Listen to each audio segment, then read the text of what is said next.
जी हाँ प्यारे छात्रों, एक बार फिर से स्वागत है आपका एक और धमाकेदार वीडियो में। प्यारे बच्चों, देखिए कक्षा छठवीं सातवीं आठवीं का जो आपका अर्धवार्षिक मूल्यांकन प्रश्न पत्र है मेरे पास आ चुका है। ये पार्ट 3 है। इसमें आपको कक्षा 8 का संपूर्ण सॉल्यूशन बताया जाएगा।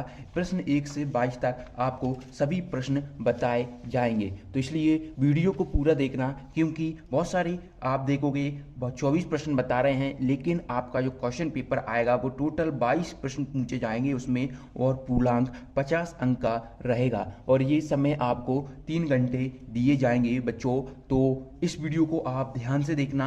यही क्वेश्चन पेपर आपका हाथ में लग चुका है। अब आप इसका सॉल्यूशन देखोगे, पूरा का पूरा मैं आपको सॉल्यूशन बताऊंगा, और यही का यही आपका आने वाला है। ओके, एक वीडियो को शुरुआत करने से पहले आपको बता दूं कि हमने एक व्हाट्सएप ग्रुप बनाया है। वहां पर लगभग 500 से ज़्यादा स्टूडेंट्स ज्वाइन कर चुके हैं। लिंक आपको डिस्क्रिप्शन बॉक्स में दी गई है। आप चाहे तो आप भी ज्वाइन कर सकते हैं, बिल्कुल फ्री में। कोई भी आपको कुछ पे करने की ज़रूरत नहीं है। उससे क्या होगा कि वहाँ पर आपको अपडेट जो रहेंगी व्हाट्सएप ग्रुप पर पहले ही मिल जाएंगी यूट्यूब पर आने से। तो जल्दी से जाइए व्हाट्सएप ग्रुप को ज्वाइन कर लीजिए। लिंक आपको इस वीडियो के डिस्क्रिप्शन बॉक्स में दी गई है। तो चलिए, इस तरीके का आपका इंटरफेस आएगा। अर्धवार्षिक मूल्यांकन प्रश्न पत्र ये लिखा रहेगा 2022-23 कक्षा 8 विषय हिंदी विशिष्ट, यहाँ पर आपका लिखा होगा। ओके, तो सभी आप देखोगे तो जो और पेपर डाल रहे हैं सिर्फ हिंदी लिख रहे हैं, जो कि गलत है आपका, और समय 3 घंटे का दिया जाएगा। ओके, इस तरीके का आपका आएगा। विद्यार्थी के लिए निर्देश दिए जाएंगे। निम्नलिखित जानकारी अनिवार्यता भरे,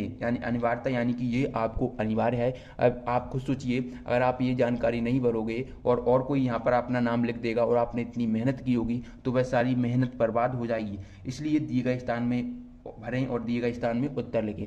तो ये आपका प्रश्न पत्र है, जिसी में आपको मूल्यांकन है एक तरीके का। इसी में आपको प्रश्नों के उत्तर लिखना है। तो यहाँ पर विद्यार्थी का नाम आप अपने यहाँ पर नाम डालोगे, पर पिता का नाम यहाँ पर आप अपने पिता का नाम डालोगे, जो भी आपके पिता का नाम है। और फिर आप साला का नाम, साला का नाम मतलब आप जिस भी स्कूल में पढ़ते हैं उस स्कूल का नाम यहाँ पर डालना है। और ब्लॉक का नाम अपने ब्लॉक का नाम डालोगे। जिला आप जिस भी ज़िले में रहते हैं, ओके, आप जानते हैं, तो आप जिस भी ज़िले में यहाँ पर ज़िले के निवासी है वो आप यहाँ पर लिखोगे। अनुक्रमांक यहाँ पर आप अपना अनुक्रमांक यानी कि रोल नंबर डालोगे, तो रोल नंबर आपको स्कूल से ही मिलेगा। तो चलिए अब हम देखते हैं कक्षा विषय शिक्षक द्वारा जांच कर प्राप्तांक। तो यहाँ पर आपको हस्ताक्षर जांचकर्ता करेगा, जो लेगा। प्रश्न की संख्या कुल 22 होगी। पूर्णांक आपको 50 अंक का दिया जाएगा। प्राप्तांक अगर आप ये वीडियो देख लेते हो तो 50 में से 50 लाओगे। तो चलिए वीडियो को स्टार्ट करते हैं। तो यहाँ पर आप देखोगे महत्वपूर्ण, यहाँ पर चलिए मैं थोड़ा जूम कर देता हूँ ताकि आपको दिक्कत ना हो। ओके, चलिए अब आपको सही दिख रहा होगा। महत्वपूर्ण निर्देश दिए गए हैं, ये निर्देश जरूर पढ़ लेना, क्योंकि यहीं से आप ये आपके मन आप ये सोच पाओगे कि आपको किस तरीके से क्वेश्चन को टैकल करना रहेगा, है ना। तो चलिए देखते हैं। यहाँ से आपको कार्य प्रारंभ करना है। तो ये आपको यहाँ से कार्य प्रारंभ करते हुए यहाँ पर बहुविकल्पी प्रश्न है 1 से 10 तक, यानी 10 अंक है आपके। क्या मिलेंगे? सही विकल्प मिलेंगे। ओके, सही विकल्प मिलेंगे। ये आपका पार्ट 3 है। पार्ट 1 पार्ट 2 नहीं देखा तो जाओ जल्दी चैनल पर जाकर देख लो, नहीं तो व्हाट्सएप ग्रुप को ज्वाइन कर लो, वहाँ पर मिल जाएगा। ओके, यहाँ पर चलिए पहले देखते हैं पहला प्रश्न। सोने से सुंदर पर पंक्ति में अलंकार है। तो यहाँ पर ऑप्शन ए है रूपक, है ना। ऑप्शन बी है यमक, और ऑप्शन सी है, देखिए, श्लेष है, यमक है, रूपक है और उपमा है। तो ये आपको 4 ऑप्शन दिए गए हैं। तो जी हाँ छात्रों, पहले का आपको उत्तर कर देना है ऑप्शन डी, उपमा। तो यहाँ पर सोने से सुंदर पर पंक्ति में अलंकार है, तो ये उपमा अलंकार पहले का उत्तर आप कर दोगे। तो पहले प्रश्न का उत्तर क्या होगा? Option number D. अगला देखिए प्रश्न 2। मध्य प्रदेश में सांची का स्तूप में स्थित है। ऑप्शन ए है ग्वालियर, बी विदिशा, सी जबलपुर, डी इंदौर। तो मध्य प्रदेश में सांची का स्तूप विदिशा में स्थित है, तो इसका आपको ऑप्शन बी कर देना है। तो यहाँ पर हमारा अगला प्रश्न है प्रश्न 3। प्रश्न 3 है तालाब लबालब भर गया, वाक्य में विशेषण है। तो यहाँ पर ऑप्शन ए है तालाब, ऑप्शन बी है लबालब, ऑप्शन सी है गया, और ऑप्शन डी है भर। तो तालाब कैसा भर गया? लबालब। तो यहाँ पर आपका विशेषण हो जाएगा लबालब। तो ये आपका प्रश्न 3 का उत्तर आपको यहाँ पर कर देना है। चलिए, तो यहाँ से आप प्रश्न 3 का उत्तर कंप्लीट करोगे। इसके बाद आप देखोगे प्रश्न 4। प्रश्न 4 आप देख पा रहे होगे क्या है कि श्री गणेश ऊना मुहावरे का अर्थ है। तो श्री गणेश का क्या अर्थ है जो आपका मुहावरा होता है? यहाँ पर ऑप्शन ये है काम आधा होना, काम शुरू करना, काम न करना, काम खत्म होना। तो श्री गणेश होना मुहावरे का अर्थ है काम शुरू करना। इसका आपको सही उत्तर करना है ऑप्शन बी, काम शुरू करना। इसके बाद चलिए अगले प्रश्न की ओर बढ़ते हैं। प्रश्न क्रमांक यहाँ पर आप देखोगे 5। तो प्रश्न क्रमांक 5 है, श्रमदान शब्द में प्रत्यय शब्द क्या होगा। तो बच्चों प्रत्यय शब्द आपको बताना है। जब आप इसको करोगे तो ये श्रम प्लस दान होगा। ये प्रत्यय क्या होते हैं, प्रत्यय वे शब्द होते हैं जो किसी मूल शब्द में मिलकर आपका पीछे जुड़ते हैं, ओके, और एक नए शब्द की उत्पत्ति करते हैं। तो यहाँ पर देखिए ये श्रम एक अलग मूल शब्द है और ये एक अलग शब्द है, तो ये जुड़ेंगे तो श्रमदान होगा। तो यहाँ पर दान क्या हो जाएगा, प्रत्यय। तो यहाँ पर आपको ऑप्शन बी सही कर देना है। प्रश्न 5 के बाद चलिए बढ़ते हैं प्रश्न क्रमांक 6 की ओर। तो यहाँ पर हमारा अगला प्रश्न है प्रश्न क्रमांक 6, दोहा छंद में चरण होते हैं। तो दोहा छंद में कितने चरण होते हैं वह बताना है। ऑप्शन ए है 4, ऑप्शन बी है 2, ऑप्शन सी है 8, ऑप्शन डी है 6। तो आपको कितनी चरण होती हैं, तो यहाँ पर आपको 4 कर लेना है। इसके बाद प्रश्न 6 के बाद प्रश्न 7 देखिए कि माता जी को पत्र लिखते समय अभिवादन में लिखते हैं। तो अभिवादन में क्या लिखते हैं। ऑप्शन ए है खुश रहो, ऑप्शन बी नमस्कार, ऑप्शन सी प्रणाम और ऑप्शन डी है शुभाशीष। तो माता जी को पत्र लिखते समय आपको बताना है क्या लिखते हैं। तो यहाँ पर आपको ऑप्शन सी कर लेना है, प्रणाम लिखते हैं। इसके बाद देखिए प्रश्न 8 दिया गया है। सब 1 से 22 तक सभी प्रश्नों के उत्तर मिलेंगे, इसलिए वीडियो को अपने दोस्तों के साथ शेयर कर दें और चैनल को सब्सक्राइब कर लें, क्योंकि चैनल को सब्सक्राइब करना बिल्कुल फ्री होता है। ऐसे ही आप चैनल को सब्सक्राइब कर लोगे तो क्लास 8 के हम और सब्जेक्ट की वीडियो डालेंगे तो उसकी नोटिफिकेशन आपके पास तुरंत पहुँच जाएगी और आप वीडियो आसानी से देख पाओगे, ओके। यहाँ पर प्रश्न 8 है, वीर रस का स्थायी भाव है। तो ऑप्शन ए है विस्मय, ऑप्शन बी है उत्साह, ऑप्शन सी है क्रोध और ऑप्शन डी है करुण। तो वीर रस का उत्साही भाव क्या होता है, उत्साह होता है। और आपसे रस से संबंधित क्वेश्चन पूछे गए हैं तो आपको 10 ही रसों के नाम याद होना अनिवार्य है ना। तो यहाँ पर ये क्रोध किसका है, ये रौद्र का है ना। करुण का शोक होता है, ये तो आपका रसी दिया गया है ना। तो इस तरीके से आपके पूछे जाएंगे। तो यहाँ पर आपको प्रश्न 8 का ऑप्शन भी कर लेना है। और अभी तक आपने व्हाट्सएप ग्रुप को ज्वाइन नहीं किया है तो फटाफट से कर लें, क्योंकि 500 से ज़्यादा स्टूडेंट ग्रुप को ज्वाइन कर चुके हैं। कहीं देर ना हो जाए कि आप ज्वाइन ही ना कर पाओ। तो चलिए इसके बाद हम देखते हैं प्रश्न 8 के बाद प्रश्न 9 की ओर बढ़ते हैं। तो प्रश्न 9 आप यहाँ पर देख पाओगे, संचारी भावों की संख्या है। यहाँ पर ऑप्शन ए है 33, ऑप्शन बी है 9, ऑप्शन सी है 12 और ऑप्शन डी है 16। तो संचारी भावों की संख्या ऑप्शन ए सही हो जाएगा आपका। संचारी भावों की संख्या 33 है। तो इसके बाद हमारा लास्ट क्वेश्चन है, 1 से 10 तक मैंने आपके वस्तुनिष्ठ कवर करवा दिए हैं। इसके बाद आपका ये 10 नंबर क्लियर यहाँ से पक्के हो जाएंगे। तो यहाँ पर देखिए सामूहिक और सांस्कृतिक शब्द में समानता का आधार क्या है। तो यहाँ पर ऑप्शन है पर्यायवाची होना, एक ही उपसर्ग का प्रयोग, एक ही प्रत्यय का प्रयोग, विलोम होना। तो सामूहिक हम लिखेंगे इसको समूह, इसको आप लिखोगे तो समूह प्लस एक सामूहिक हो जाएगा। और ये संस्कृति प्लस एक है ना। तो ये क्या है, पीछे जुड़ रहा है तो ये क्या होता है, प्रत्यय होता है। तो एक ही प्रत्यय का यहाँ पर प्रयोग किया गया है। तो इस तरीके से आप सभी वस्तुनिष्ठ प्रश्नों के उत्तर लिखोगे। चलिए अब हम बढ़ते हैं आपके 3 अंक के क्वेश्चन की ओर। 3 अंक के क्वेश्चन आपको देखिए, जी हाँ, तो यहाँ पर आप 3 अंक के प्रश्न में देखिए निर्देश दिया गया है, नीचे दिए गए प्रश्नों के उत्तर लिखिए।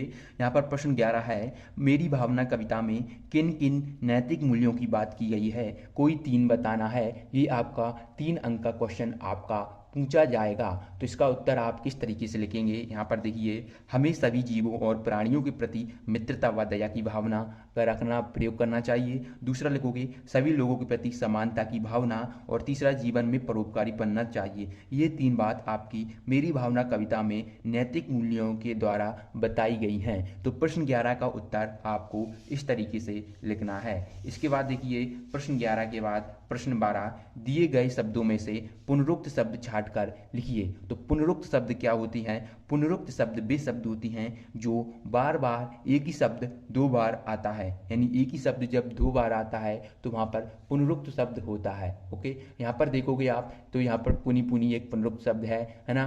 फर ये एक पुनरुक्त शब्द है, कहीं कहीं पुनरुक्त शब्द है और धीरे धीरे पुनरुक्त शब्द है। जबकि यहाँ पर आप देखोगे फल फूल तो ये पुनरुक्त नहीं है, क्योंकि ये अलग अलग हैं। सोना चांदी ये भी आपके अलग अलग हैं। अच्छा बुरा ये भी आपके अलग अलग हैं। तो आपको पुनरुक्त शब्द छांट कर लिखना है। तो आप यहाँ पर लिख दोगे फर पुनी पुनी, कहीं कहीं, धीरे धीरे। प्रश्न 12 का उत्तर आपको ऐसे लिखना होगा। इसके बाद आप देखेंगे प्रश्न 13। प्रश्न 13 है, तुलसीदास जी ने अपने पद जाऊं कहाँ तजी चरण त्यारे में किस किस के द्वारा किसके उद्धार का उल्लेख किया है? तो इस प्रश्न का उत्तर आपको मिलेगा, पहले आप ये प्रश्न देखें, इस प्रश्न का उत्तर आपको अगर आप व्हाट्सएप ग्रुप को ज्वाइन कर लेती हैं तो वहाँ पर मिल जाएगा। ओके, प्रश्न 13। इसके बाद देखिए प्रश्न 14, जो कि 3 अंक का आपका क्वेश्चन है। प्रश्न 14 है, आर्यभट्ट ने पृथ्वी के बारे में किन मान्यताओं के खंडन करने का साहस किया था? तो ये क्वेश्चन 13 और 14 का उत्तर आपको व्हाट्सएप ग्रुप ज्वाइन कर लीजिए, ग्रुप पर डाल दिया जाएगा। ओके, तो अब हम अगले प्रश्न की ओर बढ़ते हैं, प्रश्न 15, और उसका सॉल्यूशन भी देखते हैं किस तरीके का प्रश्न 15 आपका पूछा गया है। ओके, तो यहाँ पर आपको मिल जाएगा प्रश्न 15, निम्नलिखित शब्दों में से स्थायी भाव व रस पहचान कर तालिका में लिखिए। तो बच्चों यहाँ पर आप देखोगे, यहाँ पर शोक, शांत, करुण, भय, निर्भीत, भयानक दिया गया है। इनमें से हमें रस और स्थायी भाव पहचान कर लिखना है। तो रस यहाँ पर आप पहले लिख देंगे करुण, तो करुण रस का स्थायी भाव होता है शोक। इसके बाद भयानक दूसरा लिखोगे, भयानक का हो जाएगा भय। तीसरा लिखोगे शांत, शांत का जो हो जाएगा आपका निर्वेद। इस तरीके से प्रश्न 15 का उत्तर आपको कंप्लीट लिख देना है। यहाँ से आपको 3 अंक मिल जाएंगे। फिर हम बढ़ते हैं प्रश्न क्रमांक 16 की ओर। प्रश्न क्रमांक 16 में दिए गया है, नीचे दिए गए वाक्यों को पढ़िए और उचित विराम चिन्ह लगाकर फिर से लिखिए। वाक्य दिया गया है, राम को बाजार में श्याम मिला, राम ने कहा अरे तुम रोज रोज कहाँ जाते हो? तो आप इसको लिखोगे, राम को बाजार में श्याम मिला, अल्प विराम लगाओगे, राम ने कहा अरे तुम रोज रोज कहाँ जाते हो। अल्प विराम लगाने के बाद आपको लिखना है, राम ने कहा अरे तुम रोज रोज कहाँ जाते हो।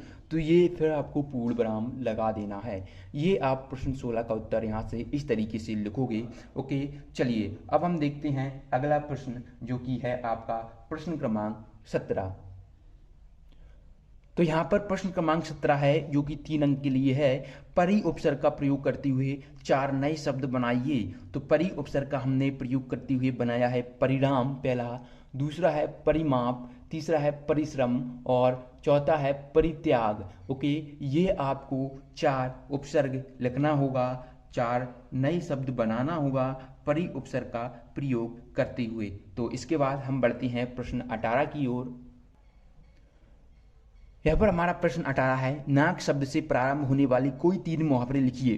तो नाक शब्द से कौन कौन से 3 मुहावरे प्रारंभ होते हैं ये आपको भी पता होना चाहिए, आप ध्यान से देखकर लिख लीजिएगा। यहाँ पर पहला है नाक में दम करना, दूसरा है नाक फुलाना और तीसरा है नाको चने चबाना। तो ये आपको 3 लिख देना है। आपको और कोई याद आ रहा हो तो आप चेंज कर सकते हैं। चलिए इसके बाद हम बढ़ते हैं प्रश्न क्रमांक 19 की ओर। ओके, ये आपका 19 है, प्रश्न क्रमांक 19। टोटल 22 प्रश्न आपके पूछे गए हैं एग्जाम में। तो यहाँ पर देखिए, काली घटा का घमंड घटा पंक्ति में घटा शब्द 2 बार आया है। दोनों बार घटा शब्द का अर्थ बताकर अलंकार पहचान कर लिखिए। तो अलंकार यहाँ पर आपको पहचान कर लिखना है। तो अलंकार आपका यहाँ पर यमक हो जाएगा और इस पंक्ति में पहली बार घटा शब्द का अर्थ काले बादल और दूसरी बार घटा का अर्थ कम होने से है। तो ये आपका उत्तर हो जाएगा प्रश्न 19 का। इसके बाद हम देखते हैं प्रश्न 20, सैनिक, अधर्म, मानवता। ये आपको ये शब्द प्रत्यय दिए गए हैं, इनमें से हमें पहचान कर लिखना है कि कौन सा शब्द प्रत्यय है। तो पहला है सैनिक, अधर्म, मानवता, सुमार्ग, विशेष, भारतीय, साप्ताहिक, आसमान, पठनीय, नरवदी, लकड़हारा, अज्ञान। तो हमें ये बताना है प्रत्यय कौन कौन से हैं। तो यहाँ पर आपको लिख देना मानवता, भारतीय, साप्ताहिक, पठनीय और लकड़हारा। ओके, तो ये आपके प्रत्यय हो जाएंगे। आई होप आप इन प्रश्नों के उत्तर कर पा रहे होंगे। इसके बाद है आपका 21वां प्रश्न, अपने मित्र को उसके उत्तीर्ण होने पर बधाई देने के लिए एक पत्र लिखना है। ये आपका 5 अंक का प्रश्न पूछा जाएगा। यहाँ पर आपको किस तरीके से लिखना होगा, देखिए आप यहाँ पर लिखेंगे 23 गांधीगंज कटनी, दिनांक आपको अपनी जो आज का पेपर है वह यहाँ पर डालना है। ओके, प्रिय विनय, आप विनय की जगह और कोई नाम लिख देंगे, विनय की जगह आप और कुछ भी अपने जो दोस्त है उसका नाम आपको यहाँ पर लिखेंगे। इसके बाद देखिए, मुझे ये जानकर प्रसन्नता हुई कि तुमने 7वीं परीक्षा में प्रथम श्रेणी में उत्तीर्ण होकर संस्था में प्रथम स्थान प्राप्त किया। तुम्हारी इस शानदार सफलता पर मैं तुम्हें हार्दिक बधाई देता हूं और आशा करता हूं कि आगामी परीक्षाओं में भी तुम्हें ऐसी ही सफलता मिलती रहेगी। आदरणीय पिताजी तथा माताजी को मेरा प्रणाम, छोटों को स्नेह। तुम्हारा मित्र मनीष। आप यहाँ पर अपना नाम लिख दें, है ना, जो भी आपका यहाँ पर नाम हो। वैसे तो यहाँ पर आप अपना नाम लिखेंगे, जो भी आपका नाम होगा। ओके, तो यहाँ से आप प्रश्न 21 का उत्तर देखेंगे। प्रश्न 22 का उत्तर चलिए देखते हैं। यहाँ पर हमारा लास्ट प्रश्न है, रंगों का त्यौहार होली विषय पर 10 वाक्य लिखना है। तो आपको 10 वाक्य लिख लेना है। इसके लिए आप व्हाट्सएप ग्रुप को ज्वाइन कर लीजिए, वहाँ पर आपका इसका उत्तर मिल जाएगा। वीडियो पसंद आए तो वीडियो को लाइक करें, दोस्तों के साथ शेयर करें, चैनल को सब्सक्राइब नहीं किया तो कर लें। यहाँ पर ऐसी वीडियो आपको मिलती रहती हैं। मिलते हैं नेक्स्ट वीडियो में, धन्यवाद।